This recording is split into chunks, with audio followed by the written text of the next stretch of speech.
All right, we made it. We're live. There we go. Let's shed some light on the subject here. Good morning, everybody. It's a cup of JoJo, and I hope everybody is doing fine. It's Father's Day, and my daughter contacted me from South Korea and wished me a happy Father's Day. So that's good enough for me. Thank you, honey. So we did the story yesterday of in the last video of Robert K. robbing his parents' life savings, or most of it, and blew it all to Tony Morell, to Tony M. I don't want to get into last names here, I mean, I'm trying to just do entertainment and stuff like that. And there's innocent people connected to these people that don't need their names. I mean, maybe it's in the book, but I don't know. So let's so just to review, if you didn't see it, I'm working in the office. Guy gets out of prison. He comes to our office for work release, and a lot of stuff happens. But well, I better just get along with the story. So if you followed the other story, well, the families were real pissed off at Mike S. in Niagara Falls, and they were saying, how could he let a guy in like this? The FBI's coming to my office, and how could he be so stupid because of his greed? Him and Robert K. were going to con Tony M out of this money. And so they demanded him to pay me some money, and for pain and suffering and stress, because they didn't appreciate Tony M coming in there like that to shake me down and pull a weapon on me. And so I had to go for backup up there, and they were running a big gambling ring, and they didn't want to screw that up because of some stupid mistakes that these guys were making at the office. Mike S. And so I went up there, and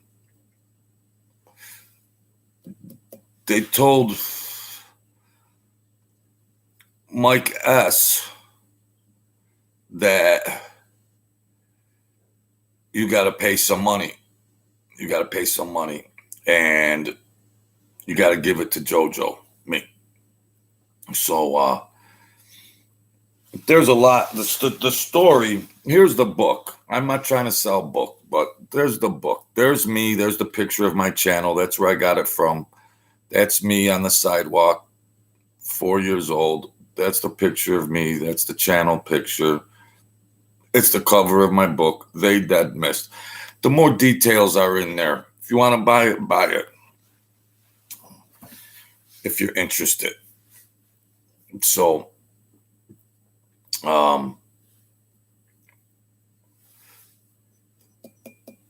Mike S. got a little brave and said, oh, do what you got to do to these guys in Niagara Falls. Do what you got to do, bam, bam, bam, bam, bam, and everything. So, there's other stuff. I wasn't privy to all the information and dialogue that went on between them people, but they ordered him to meet me at a coffee parking lot, a cup of JoJo. See how it's all connected? And he was being rebellious, but nonetheless, they told him to give me a lump sum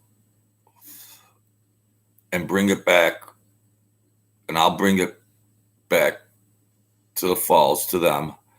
And then whatever we do with that money, we do with it. And so I'm thinking I can't even trust Mike S anymore. I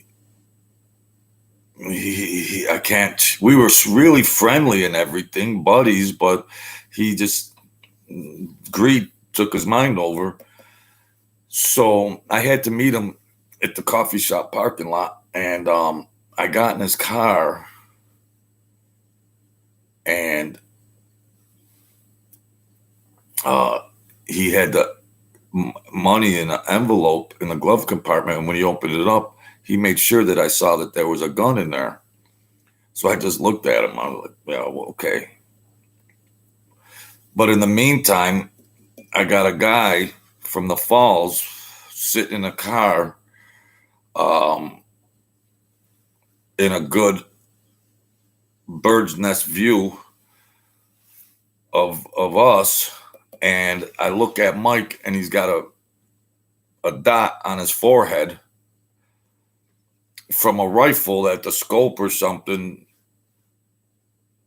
put a dot on it for better aim or something through a scope, and I'm looking, and he looked in the mirror, and he went down, and he started hollering or whatever and stuff. I said, "You caused all this. You caused all this. Now you got to pay back for your cute. Now you got to pay for your cute moves from these guys, and you got me in the middle of this craziness." So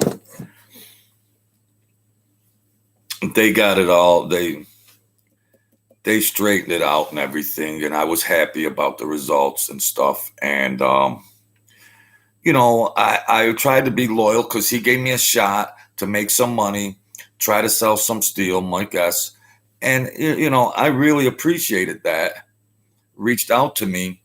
But then he, in the same breath, he put me in a vulnerable situation.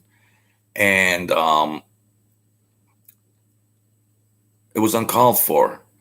So, but while that was going on, originally these two FBI agents, a man and a woman, came into the office looking for Robert K. to make sure he was doing his work release, and he was never in there. And then the lady came, the female FBI agent came, and it was the same story. He's not here. He's not here. And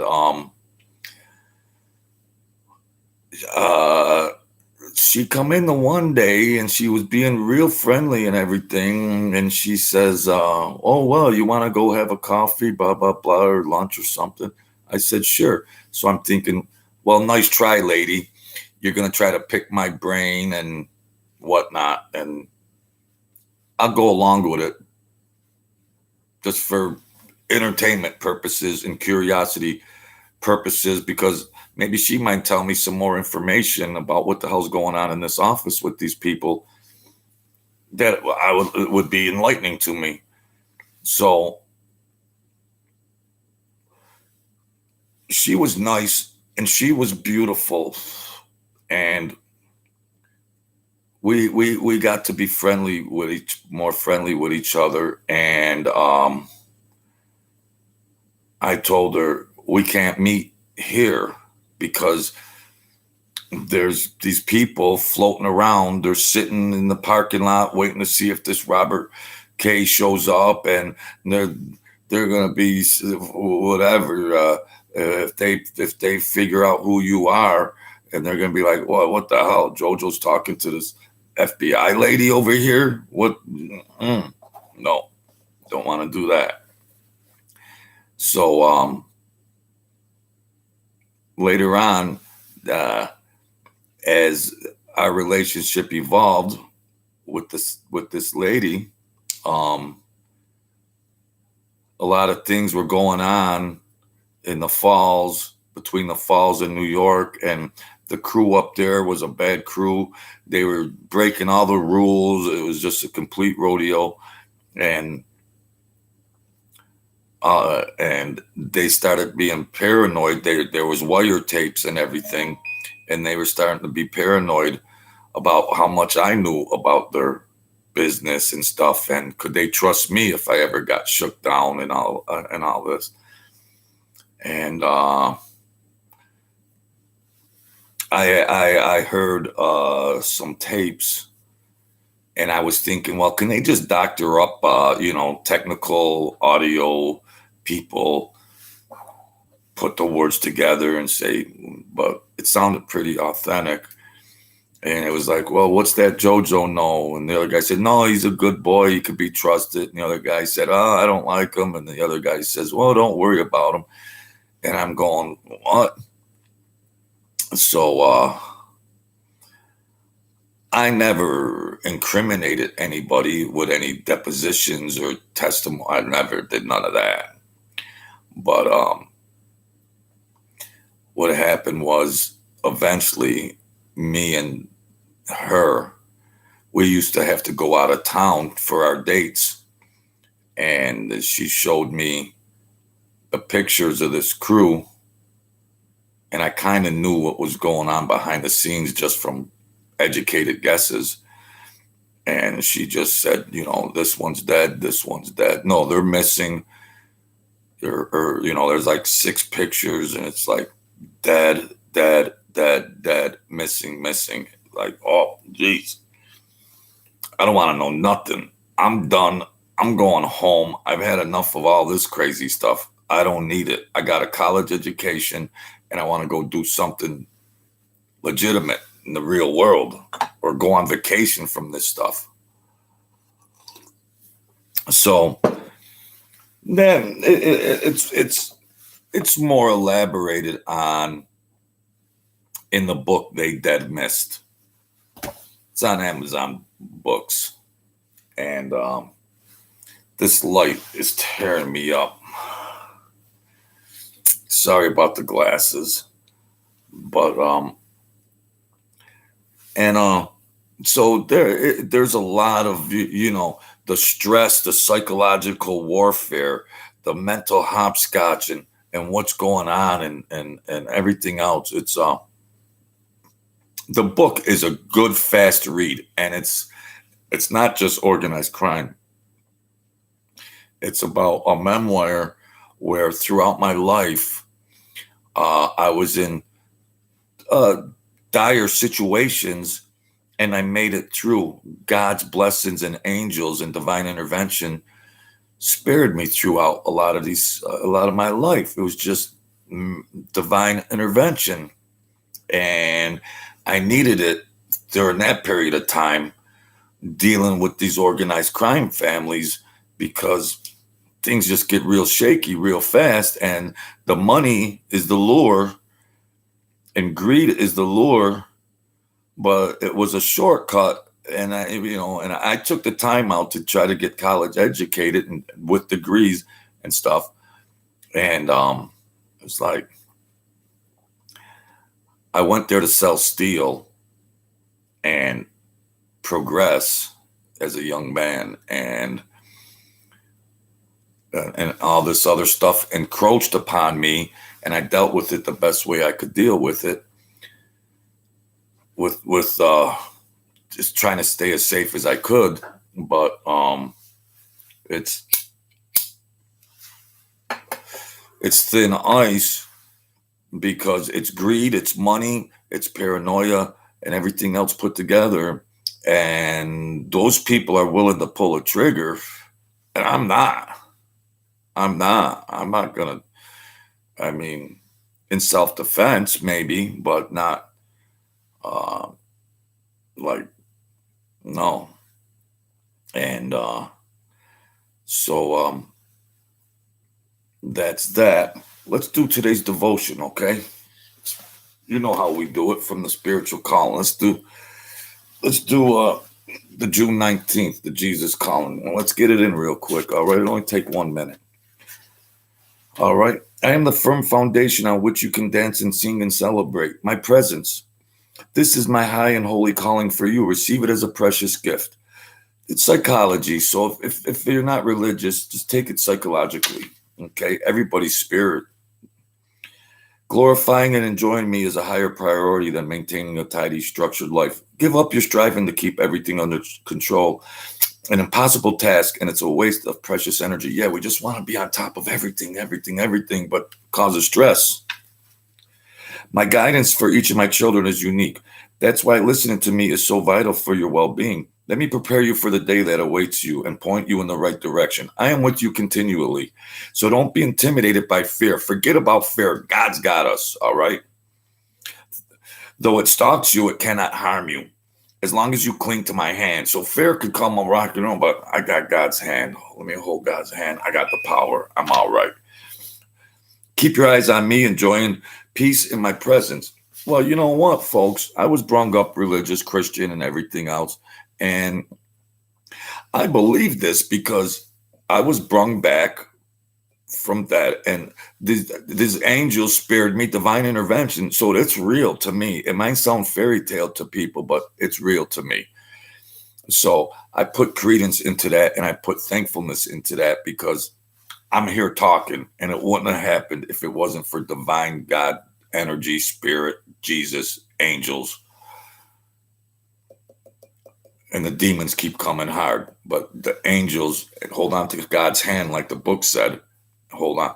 While I was going through all that stuff with those crime families, I went to the church and lit candles and said, God, I'm in a tough spot here. I don't know if I'm coming and going. I bit off more than I can chew.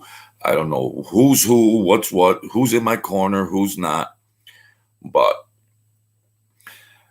power of God and the angels and Jesus brought me through it. And I have to give tribute to that during these stories. So that story about Robert K. and what happened when he robbed that money was a good story. I hope it was entertaining. It's more depicted and more explained in the book and everything, but that's just the same. If anybody around my area wants the book, I'll give it to them for free because there's spiritual gifts in there also. Life, positive life things for you. So, any fathers out there, happy Father's Day.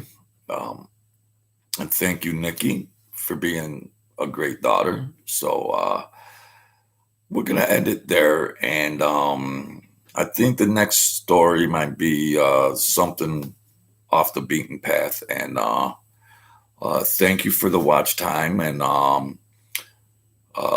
subscribe or watch or hit the like button or comment and all of that good stuff. But if that happens, it happens. So I appreciate everything, and be the kings and queens of your world and stay safe. God bless. I'll talk to you real soon.